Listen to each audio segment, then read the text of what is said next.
Korea. 네, 안녕하세요. 방금 소개받은 KMI의 Nice to meet you. I am from KMI. My name is Jiun An. I'm a senior researcher. I majored in marine management at university and I have joined KMI about 5 years ago. I am currently working in the International Cooperation Division of KMI, doing research on international cooperation.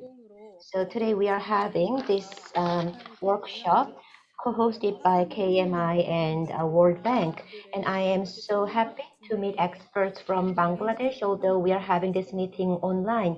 And I'm so honored to introduce to you about Korea's achievements and experiences. And I hope that today's forum, we can have more active exchanges countries. So I will go into my presentation. The title is Current Status and Policy of Fisheries in Korea. So first, let me introduce what KMI does, its roles and responsibilities.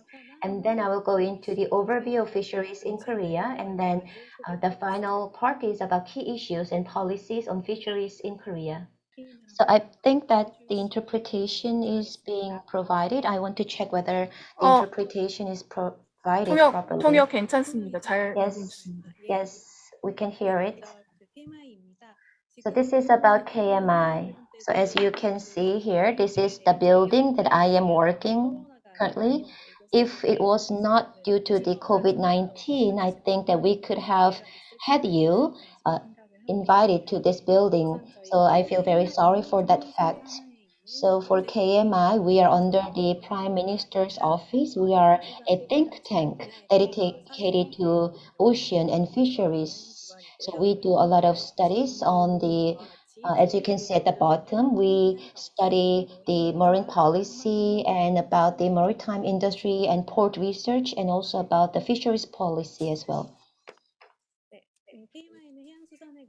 So we are responsible for developing national policies on maritime affairs and fisheries, and also we do the studies on related industries and distribute the outcome of our research. And we also do a lot of cooperation and information exchanges with other industries and academia and overseas countries. So you can see this is our organizational chart. Currently, we have 300 staff, and in Korea, we have about 80 local institutions that have signed MOU with KMI, and we work together with Myanmar, Fiji, and other countries where we have our overseas offices, and we also have signed MOU with many foreign institutions, including a World Bank, and we have many international exchanges and cooperations. Moreover, we are holding regular forums held on ocean and maritime field so that experts of Korea and overseas can have continuous cooperation and exchanges. So this slide, you can see what we do at our division.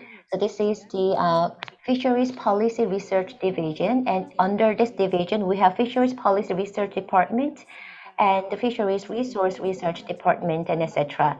And in this division, we do the studies on the policy and also about distant water fisheries, global fisheries industry status study. And at the Fisheries Policy Implementation Division, we support Korean fishermen who are suffering damage due to FTA, and we also do studies on overseas market to forecast the future market trend. So far I have explained to you about KMI, and now I'll go into the overview of fisheries industry in Korea. So before I go into the main part, I will show you some pictures. So these are pictures of Seoul and Busan of 1950s. So this is what you see today, Seoul and Busan of today. So you can see big changes. We had great growth in terms of economy and society. So if you look at that in numbers, you can see the graph and the tables.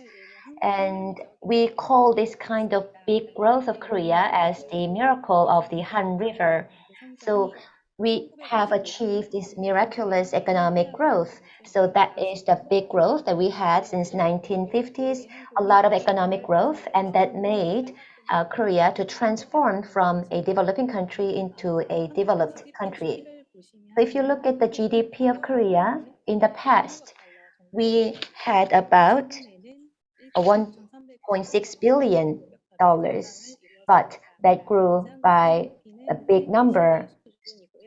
So currently our GDP is about the 10th in the world, and you can see that it's really a miraculous economic growth.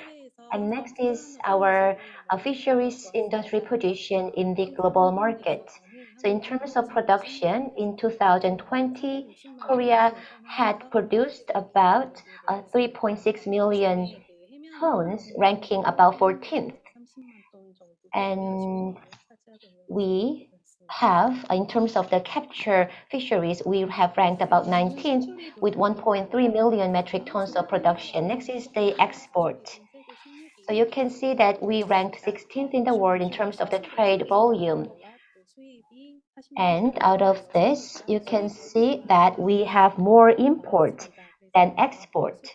So if you look at the trade balance, we still have this kind of imbalance because we have more import. So this is the trade quantity. So import is about 600,000 tons. So we have ranked sixth in terms of the fisheries import. Next is the fisheries consumption. So in case of, as you all know, seafood is one of the major protein source. So as you can see on the right side, seafood consumption is taking up a lot of proportion for Korean protein source, and it's increasing steadily. And in case of Korea, we have been consuming seafood a lot from the past.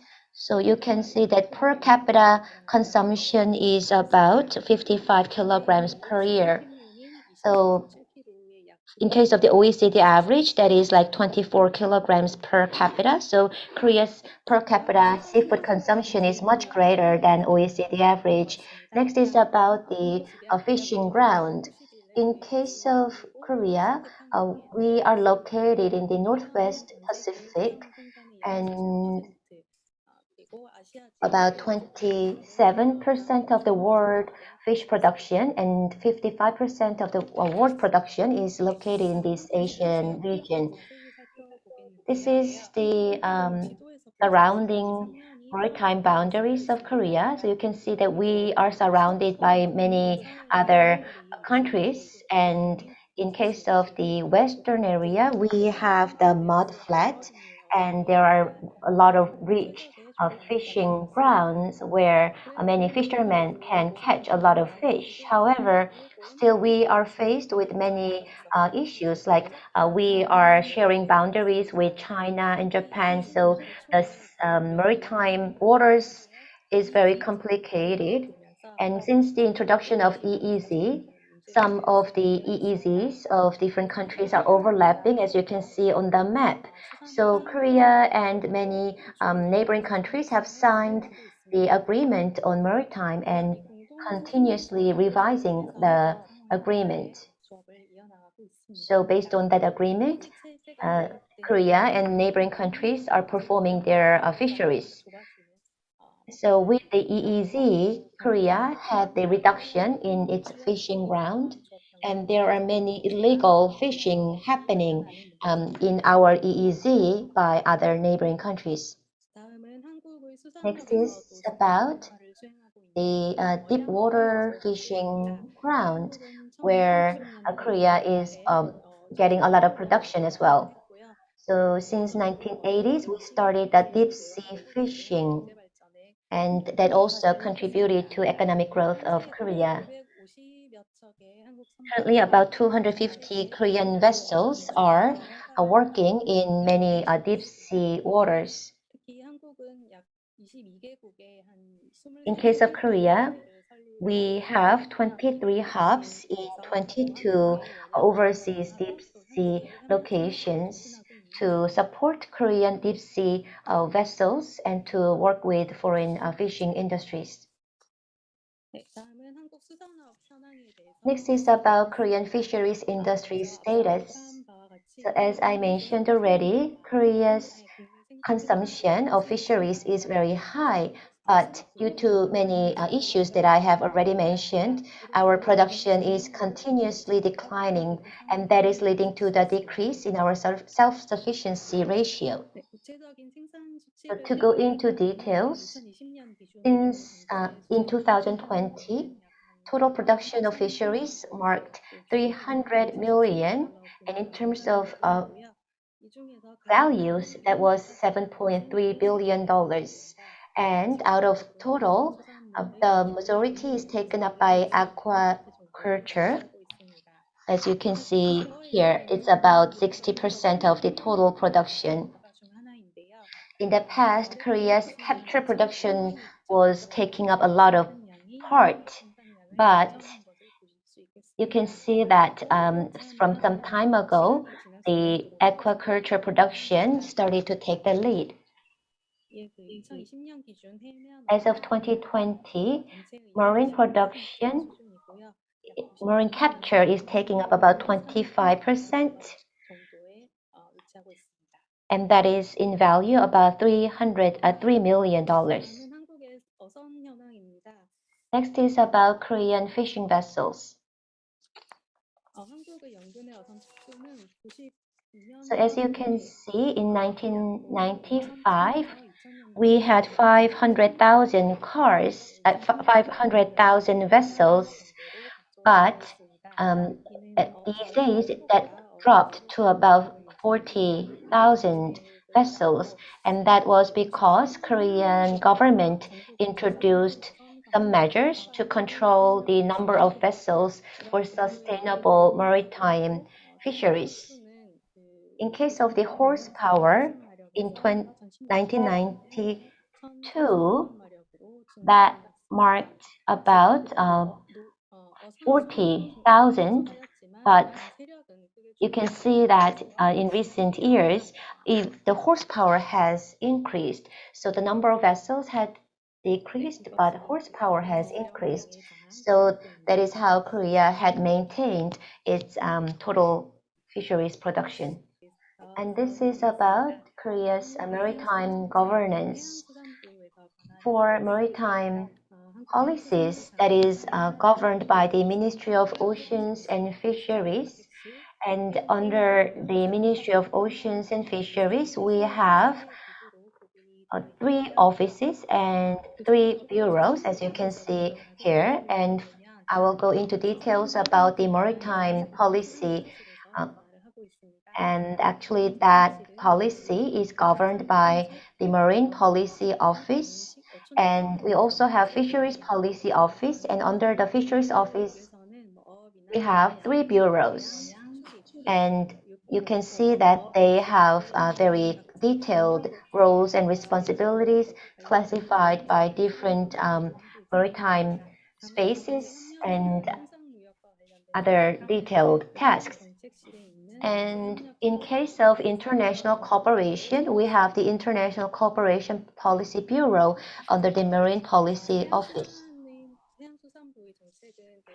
For the policies of Ministry of Oceans and Fisheries, they are implemented under the leadership of various government agencies. And you can see here that we have NIFC and NFPQM, who are also the affiliate organizations of Ministry of Oceans and Fisheries. And we have the National Fisheries Management Service, and they have their offices in the East Sea, West Sea, and South Sea. And last year, they have set up their control center in the East Sea. So that they can have more control over illegal fisheries done by foreign fishers. And under the Ministry of Fisheries, we also have the National Federation of Fisheries Corporation, and they have the offices in different regions of Korea, and they support fishery workers. And this cooperative collects opinions from the field and deliver it to the related government agencies. Next is about key issues and policies on fisheries in Korea. Due to time constraint, I will not go into all the details, but just look at the overall trend or measures taken by the government to develop the fisheries villages and the fishing industry of Korea. And I believe that my presentation today will be like a background for you to understand other presentations made by other Korean speakers later today and tomorrow. First, this is about the development of Korean fisheries policies. So we had that developed since 1950s, and they had different goals and objectives. And before 1950s or 60s, we focused on the national economic growth and the development of the aquaculture. So that was like laying the foundation for the fisheries industry. And since 1970s and 80s, we focused on enhancing our fisheries capacity and laying the distribution channel. And we also laid the foundation for the fisheries market and distribution channel for various seafood categories. So you can see that since 1990s, we had the market stabilized to some degrees. So after that, we started to promote the aquaculture and consolidate different fisheries stock management. And one of the drivers for those changes was because we have had the EEZ signed with many neighboring countries and a fishing agreement signed with neighboring countries and WTO and Uruguay round agreements, making the fisheries industry to have fiercer competition. So we wanted to create a sustainable and more stable industry created for the fisheries of Korea. So that is why the government focused on aquaculture since 1990s. And since 2000, we started to modernize the industry and wanted to create more added value from the fisheries production. And during this time, a lot of FTAs were signed. So we had to open up the market. We entered many foreign markets. So those globalization happened, and we had to respond to the climate change and also to the new order for IUU fishing. So we had to set up new orders for the fishing industry, and they were reflected in our fishing policies. Next is about our policies to respond to various issues.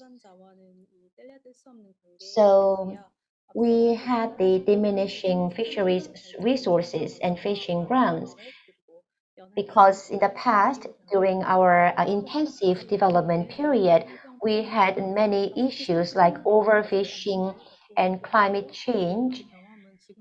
And due to those changes, we had to make changes to our policy as well. So since 1980s, we had dramatic diminish in the stock, the fish stock. So that is why we had to change our fisheries policies. From the fisheries management policy, you can see that we had different generations of government fisheries management policy. So before 1910, where we still had the Joseon dynasty, we had just free access to Korean waters. However, since we entered 1910, we had the government management on the Korean water, and we still have that kind of co-management and government management on our waters. And in the past, we just focused on consumption and production, but since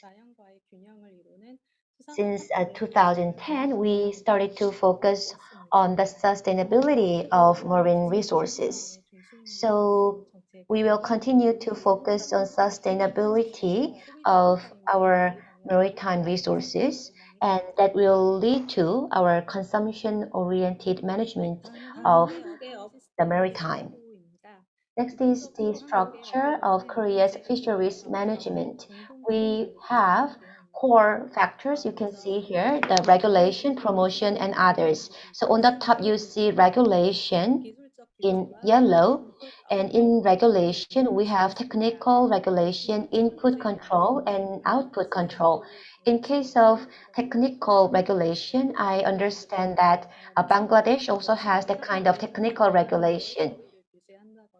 So there are regulations on the size of the fish and also the seasonal control, where if the fish is like hatching, then that species of fish would be prohibited from the catch. And in case of the input control, we are regulating the input factors for fisheries like license, gear, and vessels. And in case of the output control, we control the total amount of catch, the output that fishermen can catch. And all these regulations are implemented pursuant to the Korean laws and regulations on fisheries. And in case of promotion, we have the stock enhancement carried out for promotion. So we create artificial reef, we release fries, and we create marine ranch and a marine forest. And there is a government agency responsible for this specific job. And we also have the fishing vessel buyback, which is to reduce the number of vessels operating in the sea. This graph shows you different regulations and controls implemented by the government. For this slide, this shows the fish species and areas of Korea where TAC is implemented, and the Korean Ministry of Fisheries announced what kind of species and which areas of the water would be applicable with this TAC. So the total quota for each individual fisher would be allocated. And this TAC was first introduced in 1999 for 4 species of fish. And as you can see here, the applicable species continue to increase. So as of this year, we have 15 species where a TAC is applied. And for the smooth implementation of TAC, the government is making a lot of promotion and knowledge sharing sessions provided to the fishing villages so that the fishers can understand what kind of species are restricted from catching. So you can see that these are some measures that the government is implementing to enhance the fish stock.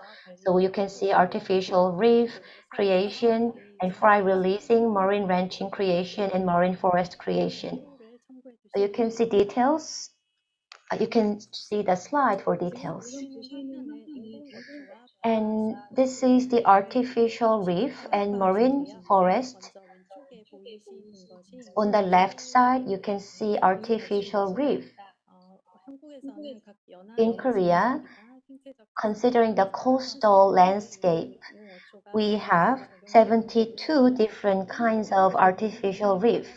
And on the right side, you can see the marine forest created. And as you can see on the top, there were a lot of restrictions under the sea, and a lot of marine resources were diminished. But with this marine forest program, you can see that we have this affluent and rich maritime created again. Next is about the marine ranching program. So we use the artificial reef and marine forest program incorporated together to have this marine ranching program. Through this program, the fishing community and the fishers can enjoy the rich marine resources and enjoy stable business.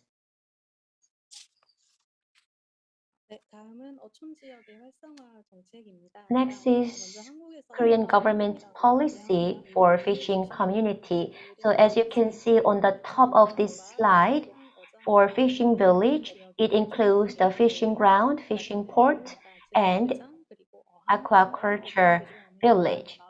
So it includes all the areas where the fishers work and live.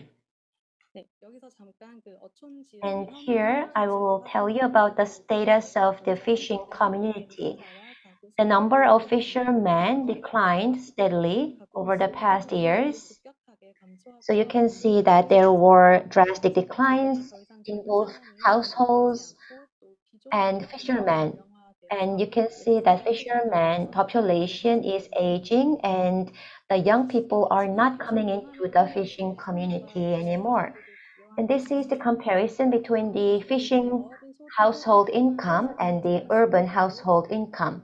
So you can see that, of course, we are having some increase in fishing household income, but still it is not matching the level of the urban household income. And this kind of income gap is causing the aging of the fishing community.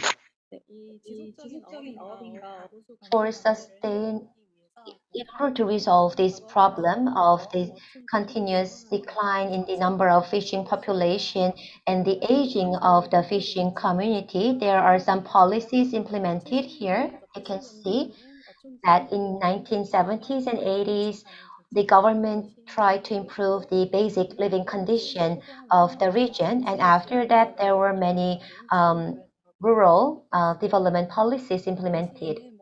At that time, there were modernization of houses that were supported by the government, and the entire community being developed by the government.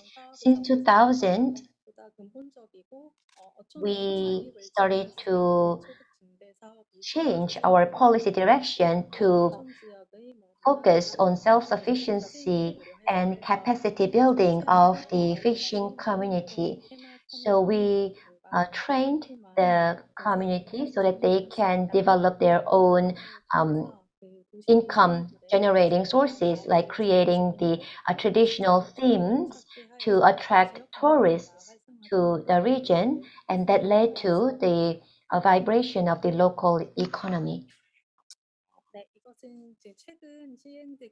So these are some recent policies implemented in fishing communities. So this is titled the Fishing Village New Deal 300 Project. So this is like incorporating all the government policies targeting the fishing community vibration. So you can see that the government is trying to develop the overall fishing community with various projects. So it started from 2019 until 2024. It's like a 3-year per area, and total budget of 3 trillion won will be invested.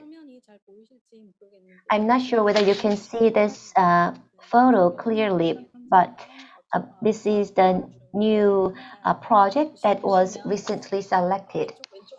So on the left side, on the left bottom side, you can see there are a revamping of the port and the terminal passenger vessels being created and maritime taxi being operated and the fish drying facility to be constructed. So there are various activities to be implemented.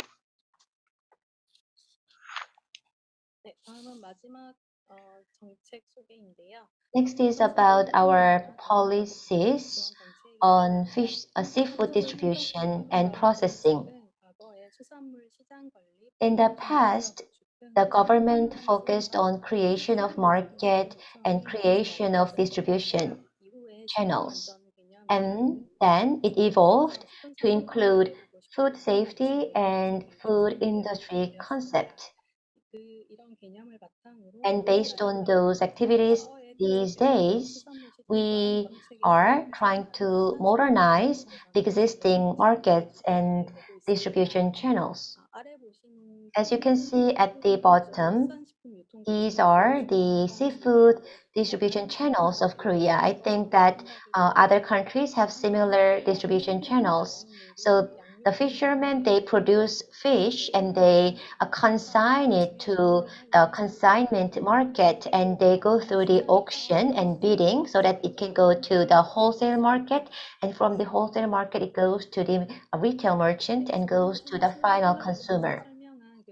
For this slide, it shows the seafood distribution policies. So in 1970s, as you can see on the left side of the slide, there were these national seafood markets created by the government, and the seafood processing industries were created so that sufficient consumption and safe processing can happen for the seafood industry. Then since 2000, the government focused on creating the seafood industry complex and wanted to add values for the seafood products. So there were like clusters for seafood industry created, and the seafood export processing complex was also created since 2010. And as you can see here, we had the modernization of seafood markets and processing facilities, and that enhanced the sanitation and hygiene of existing facilities. So this is the end of my presentation.